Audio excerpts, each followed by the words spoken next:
Hello, everyone, and as always, welcome back to Strategy Gaming Dojo, where we find, learn, and play one more turn of the great strategy games. Today, into the best of them all, Gary Grigsby's War in the Pacific Admirals Edition. This is our play by email challenge with, he's named himself the Devilish Lodric. I called him devious. I didn't dare call him dastardly. He's called himself devilish. That's fine. If you've missed it, Lodric has been posting his turns on his site. I will try to link to that. Sometimes I forget, but go back and look at a previous video if you haven't seen them. And it links to his site where he's setting up. He's playing the Japanese very, very well, which is great. That's what I wanted for the channel. Hey, if we get beat, we won't. We won't. No, it's bravado. He's playing very well, and we're going to have to try to counter that.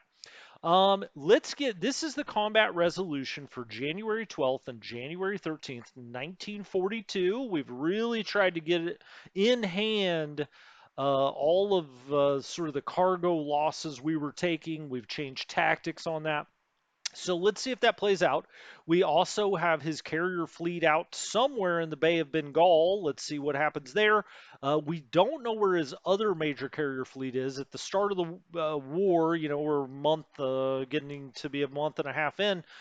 He's got two major carrier fleets, and he's got one over by Colombo, but we don't know where the other one is. That's why you've got to get those recon aircraft up and try to figure out where the heck is it, because it is completely unstoppable at the start of the game. So if you get caught out by it, like we did by the one over by Colombo, you are going to get wrecked. And so you've got to get aircraft that can fly cap up above different urban centers and also. But anyway, instead of me just talking, let's get into the combat save and see what happens January 12th, January 13th against the Devilish Lodric.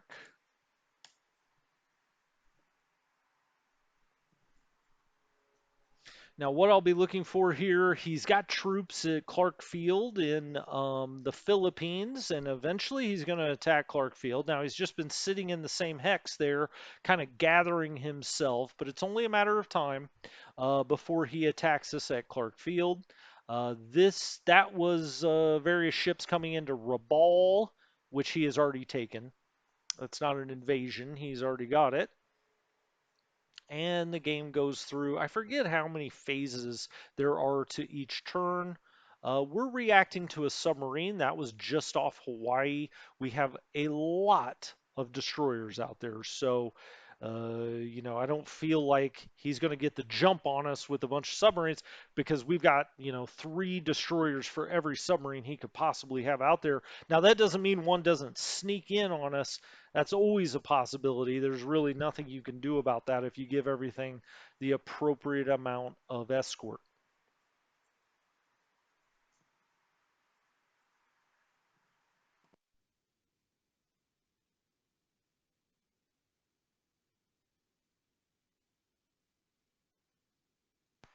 All right, continuing to go through these early phases, mine sweeping, now it's naval movement, and you can see we will have forces that start to retreat. And you can see where we have forces that are task forces that are merging together. It looks like he's in on those PT boats that are just off Puerto Princesa. They do not have enough range to take them anywhere. Not really. I mean, you could take them over to this British base and try to skip them along. They eventually get destroyed. There's just not a whole lot about it. I mean, there's nothing you can do. He missed them. He's missed them like four times where they've evaded, and they do it again. PT-34, these guys are brave. They got all kinds of posthumous medals because they they have really soaked up a lot of ammunition. All right, this is our destroyer out here, the Reed. It's found a submarine, SSI 6.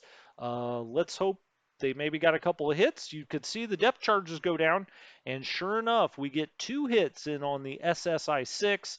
And that's what it's all about, getting these destroyers out, making sure he doesn't have submarines that can take out precious tankers or transports or capital ships or, God forbid, an aircraft carrier.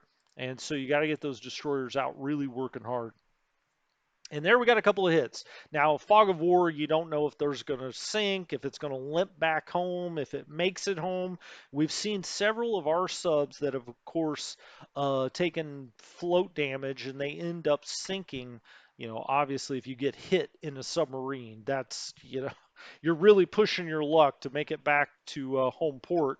With the Japanese, their main submarine port out in that part of the Pacific anyway, he'd have to make it back to probably Truk, I'm imagining, is where Lodric's got it. Okay, he does a sweep over Changsha, kind of our main city in the center. He's looking for Cap that we may have up. Little does he know, our Flying Tigers are at this base. Without any aviation support right now, I'm actually moving a base force there. 21 Nates in on this group. I say this group. I've got this group moving over to Kukong. Why am I doing that? Well, he's coming up this railway. I've got a big force here that he would have to attack across the river. I'm hoping to trap him. So I don't know what he left behind at Kukong. We don't see anything now, but I assume he left something here.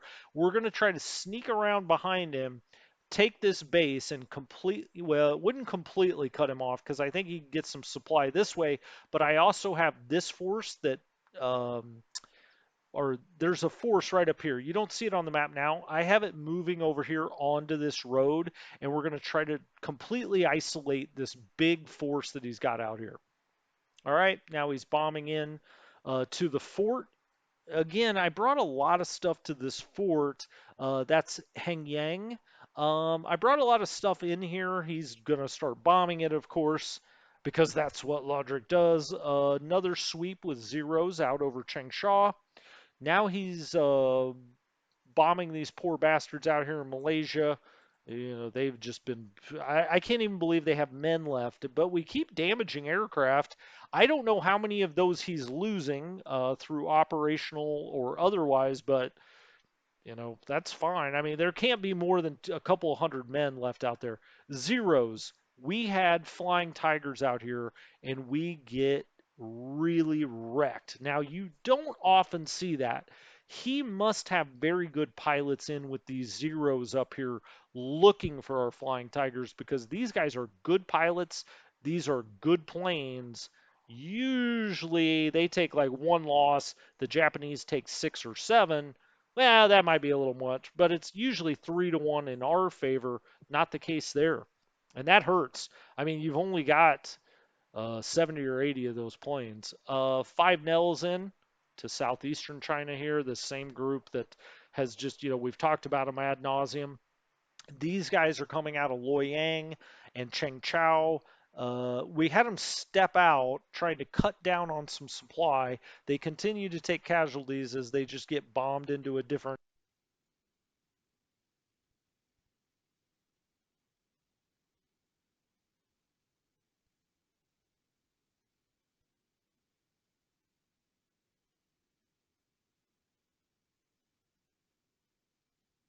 I don't think we have any bombers there. Or I'm sorry, we don't have enough range to get out there. Um, okay, we got one Flying Tiger up against 27 Sallies. So he's coming in with bombers. We did get a fighter up in the air. So let's see if it does any good. We damaged two and we did not take any losses. So, hopefully we can get this situation. I mean, it's never going to be under control. We just don't have enough aviation up here. But at least deal some losses to where he'll think a little bit about these bombing runs. All right, back into southeastern China. One Lily was damaged, didn't hit target. And now he's going to hit those guys again. I'm trying to get all three of these stacks into the same hex because that makes them actually formidable, unlike what they are now. 12 and 7, 19 in. We take 101 casualties.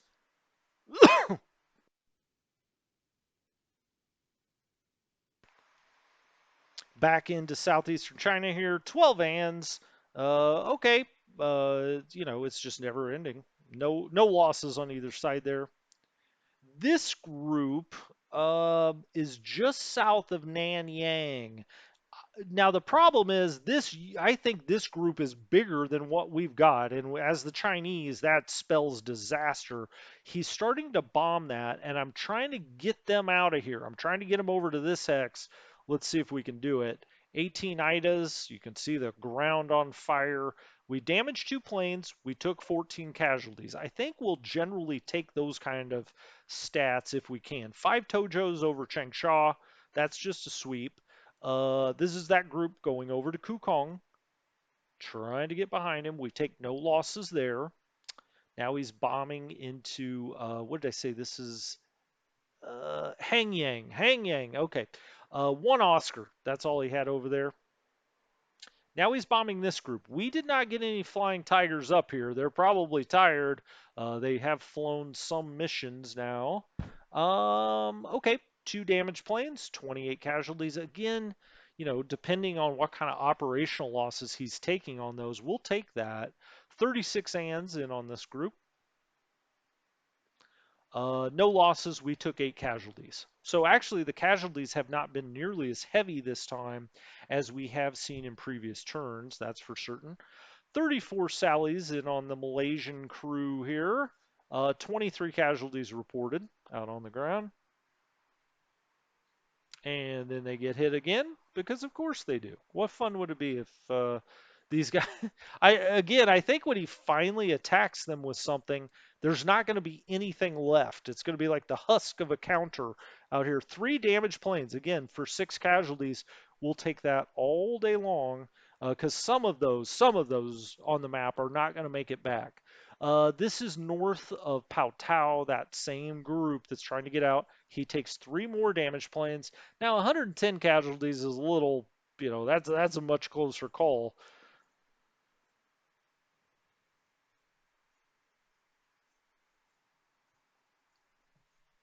All right, 13 Sonias, 7 Ans into southeastern China. Okay, 65 casualties reported.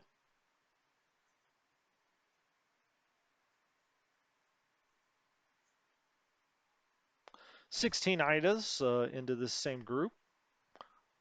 As this is the bombing channel, 15 casualties reported there. No planes were hurt. Then he bombs this crew. These guys now. So I've got this stack moving over here to Kukong. I have this stack actually moving down the road to get here first, and then maybe help here.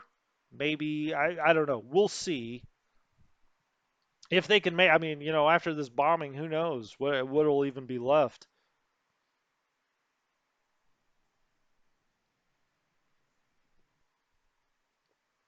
All right. Well, that was the end of the bombing. That was the whole dang episode.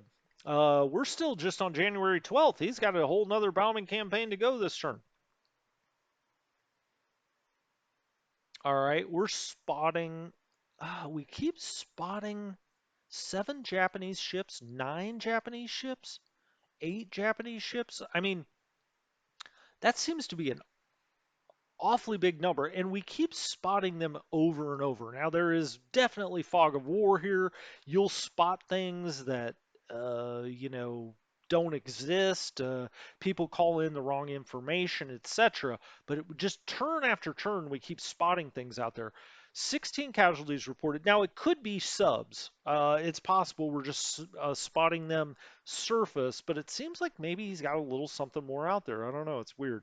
13 Sonias. I mean, this would be very early in the game for him to be moving his carriers anywhere near Pearl Harbor. I mean, we've got a lot of air power at Pearl Harbor, and therefore 6 to 8 hexes out. Now, he may just be floating out there looking for our carriers on the off chance we've moved them out. Uh, and we have, by the way, but we'll get to that in, more and more. 14 Idas, okay, came in on this group. The Lilies come in. We took 17 casualties there. I said the bombing campaign was over for this turn. I believe I misspoke.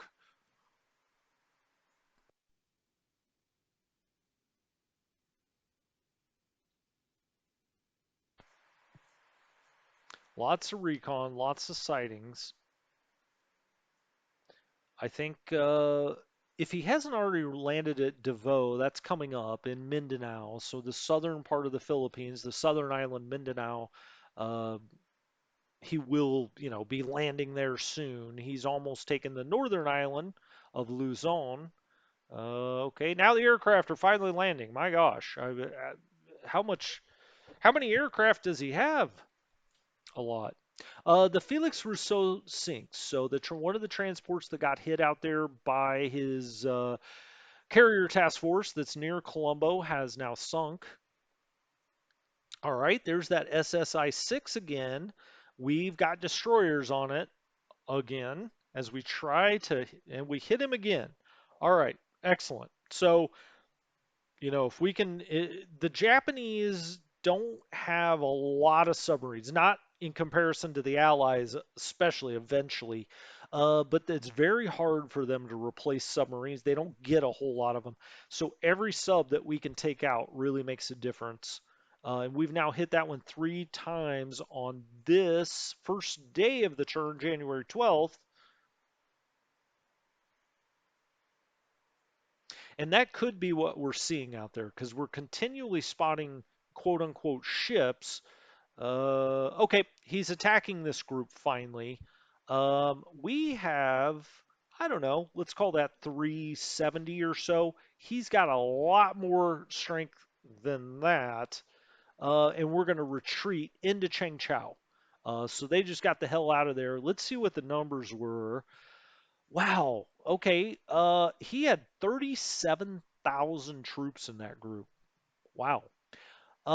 We had 17,000. It's not like that was a small force out there. But what he's done is he's massed up about, I'd say 4 or 5 big forces, and he's using them just like wrecking balls. And so, adjusted defense 13, adjusted assault 900. We were disrupted. We don't have much experience. We don't have supply. We get negatives for all of that. He takes 313 casualties. We take 5367. Ouch. Okay. We've seen a lot of those in China. This is Southeastern China. These groups are trying to get together. He's got, I don't know, let's call it over 1,000, probably 1,200. We don't have that many. This is assault values that you see there. It ended up being, well, we held our own. Our adjusted defense was 1103. His adjusted assault was 1175. He had 48,000 troops. We had 30,000 troops. He had a lot more vehicles. We had good terrain out here. So this is rough terrain. We haven't talked a lot about terrain. In China, I'm always constantly looking for bad terrain for our guys to sit in. Now we still take the brunt of the losses, 1165 to 2679. But let me tell you, 2.5 to 1 is about what you can dream of in China, because the Chinese forces just aren't very good. It's kind of that simple. All right, he's what was that? Bombarding us, and we're gonna retreat out of that. Did we take? He had 7,700. We only this is what was still left in the hex. We had popped back out of that hex. He took 60 casualties. We took 1,200. All right, well, that's not great.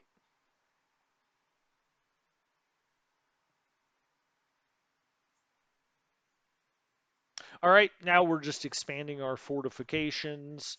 No real reason to watch that unless you like paint drying.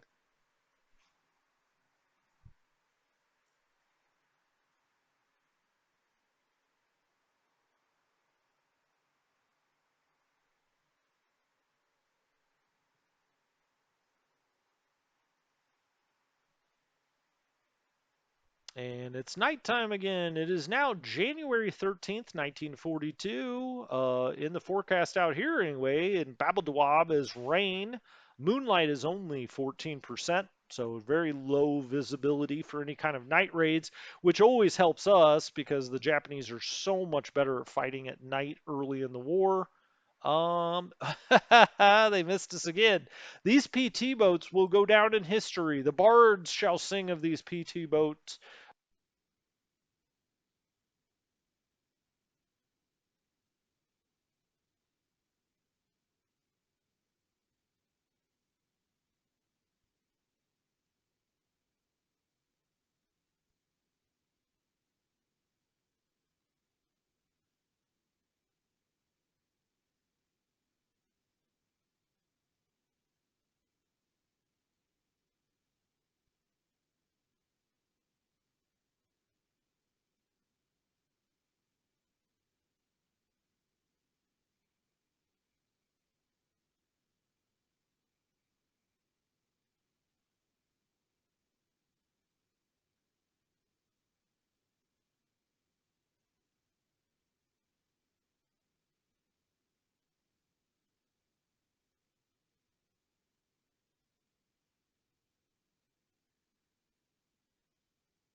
We really, really need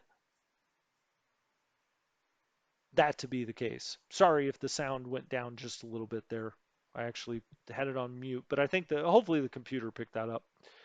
All right, we're after SSI 6 here again. Let's hope we get some depth charges in there. Nope. He launched torpedoes at us. Now, we may be out of depth charges, at least with some of these destroyers out here. They may have to go back to Pearl and pick up a few more. He's bombarding Porta Princesa. He's got a cruiser out there at least, probably a hell of a lot more than that. Yeah, he's got a bunch of cruisers, bunch of destroyers, and 72 casualties. He got 6 port hits in.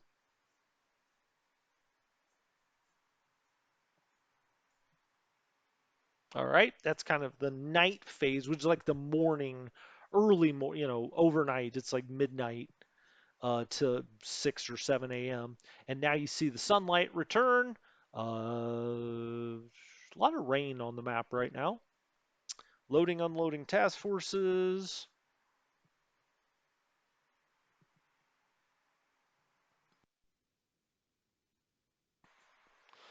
All right, this is his sub right off of Rangoon. Now I took a chance while his carrier task force was out here. I went down the coast and I tried to sneak some supply in here. This is actually a much bigger task force. I think there are like 5 or 6 of these 1 point AKLs in here. The Illinoisan got torpedoed, heavy damage. That's probably going to go down. Sure does. But the rest of the task force seems to have made it through there. When I did the setup this time or started the setup, I was like, oh, okay. Well, he got 1 point ship, but we got about, I want to say like 8 or 9 thousand tons of supply in there. We've got all kinds of sightings again. It may be as submarines. Here we go. So he's got a task force down at Broome, which is interesting. And I will talk about that here in a minute. If it does anything, if we get back down to it. 10-0 sweep over Changsha. Uh, okay. He's got fighters coming in on Tanggu. So he's got 9 Oscars coming in. I've got actually about 18 Buffaloes at Tanggu where they can also run cap over Rangoon. So they've gotten up in cap. That didn't look like it went swimmingly well. We'll see. Yeah, actually, it didn't go well at all. We lost 2 Buffaloes. He didn't lose any Oscars. So that air to air combat. Now he's got, what, 43 Oscars coming in? We've got 21 Flying Tigers. Wow, what an air battle. Whew. Oh, we're taking all kinds of hits. Looks like he's taking a few as well. We destroy 4 Oscars. He destroys 3 of the Flying Tigers, the H-81s. I mean, he's bringing a lot of aircraft in. I would have hoped for better results than that. What's great about this game, you can go and look and see exactly what happened. Cap engaged. We got 4 Flying Tigers airborne. We had 8 on standby. 11 are scrambling. We had 12 planes intercepting now at 15,000 feet. Okay. We're scrambling between 15,000 and 17,000. All right. It took us 10 minutes to reach the interception level. 9 planes eventually intercepted. We recalled 4. 15,000 feet again, scrambling fighters between 15 and 22,000. So he's coming in much higher, which is always an advantage. Now, the Flying Tigers fly best at 15,000 feet, but that doesn't mean you couldn't put them higher. They don't have as much maneuverability, but they also don't lose as much of the altitude advantage disadvantage. The higher you come in, the better off you are. 30 Nels hitting this group out in Malaysia. 3 Nels are damaged again. I mean, we're all of a sudden we're starting to damage a lot of bombers. I don't know if he's losing some pilots and so his pilots aren't quite as good. I don't know if it's dumb luck. It could be just that we're sitting in place a little bit more. Okay, we've got 34 Flying Tigers up against 45 Oscars. Well, I don't know if we got them all up, but we're trying to scramble. Um, let's see what happens. This is a real whoa. It looks like we took the worst of that. It's hard to tell exactly. Oh my gosh, what a terrible result. He loses one Oscar. We lose nine flying tigers. Ooh, ooh, ooh, ooh. That's a bad air result. I'm not sure about that one. Bombers everywhere. We got one I-15 up. Come on, let's hopefully knock something out of the sky. We'll see. Oh, he did better. Look at the. I make fun of the I-15s and I-16s. They're not particularly great airframes. Um, Ida, one destroyed, two damaged, and we damaged four Sonyas. Way to go, I-15. That must be one hell of a pilot. 16 Marys in. We've got no cap to put up. I mean, we've only got one plane out here. What a great job, though. That's fantastic. That's huge. 20. That it doesn't make up for the Flying Tigers because you really need the Flying Tigers over Rangoon, but it helps soften the blow. 27 Anns, 26 Sallies bombing. All right, we damaged one. He got 32 casualties. And once again, the same groups over and over and over. One damaged plane, he didn't hit target. 20 or 12 and 21, 12 and 23 coming in here on this group. No losses for him, 127 casualties. Oh, he's coming back to Tongu. He wants to tango in Tongu. Three Oscars. How many buffaloes do we get in the air? Well, we're about to see. Uh, okay, it's hard to see what happened there. Let's see what the summary is. Three Oscars against four buffaloes, and we had two buffaloes. Man, I'll tell you what, our air results this game have been about the worst I've seen. He must be doing a really good job of shuffling his experienced pilots around. South of Nanyang, one An was damaged. We took 13 casualties. All right, this is kind of southwest of Changsha. In this group, we've kind of talked about all this. 19 Sonia's in, 30 casualties. The poor souls in Malaysia. They, eat bombs for breakfast. Three damaged planes. I mean, I don't know. He's probably had 15 or 20 damaged planes out here. 36 casualties, so they at least had 36 men left. 12 Oscars in on Tongu. We do not put up our cap there. We said, okay, we've had enough. I should name an episode the Tango and Tongu. Seven Anns in here, Southeastern China. Nothing doing. This is a group. Okay, we're just citing stuff. These are guys trying to get back to different places. Cyan, we've got to watch out for Cyan. He's got a lot of strength out here. In China, you're just constantly kind of dropping back, but you can't allow him to get around behind you. 17 Idas, 32 casualties.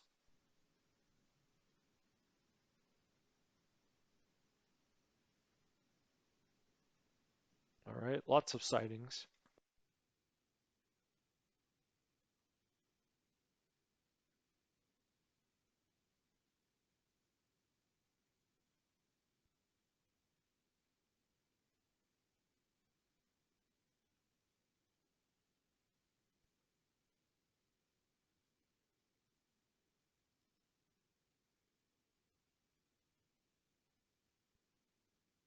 Gosh darn it. Sorry about that, if the sound. Um, we're seeing getting those sightings off Hawaii, and if it's not the submarines, I'm not really sure what we're dealing with out there. I don't believe he would already have carriers out by Pearl Harbor. I mean, I guess it's certainly possible. That's a really aggressive move, especially if he split his carriers up. Four Nels. I mean, if we find out he's got just two major carriers out there, we'll take our four carriers and go after him. Now, our pilots aren't as good, especially this early in the game. But by the same token, if you can take out a couple of Japanese carriers and only lose a couple of your own as the allies, that's actually a win at this point in the game. I would trade two for two, and that's essentially what the U.S. did. Again, at the Battle of Coral Sea, they ended up losing one, the Lexington, totally losing one, the Lexington. Six Sonias, okay.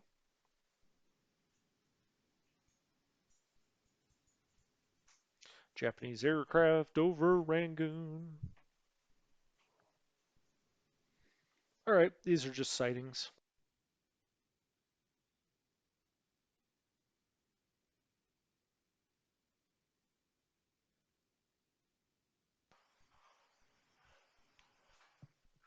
And you can always go back and read your log. I always do that. I just don't do it on the, broadcast here because, who the heck wants to watch that? But you can do that. And there's also SIG intelligence that you get. So just something to check out each turn. It's very helpful. It can be. I mean, it gives you a lot of false readings as well. But, if you see things turn after turn, you can start to put together the puzzle a little bit.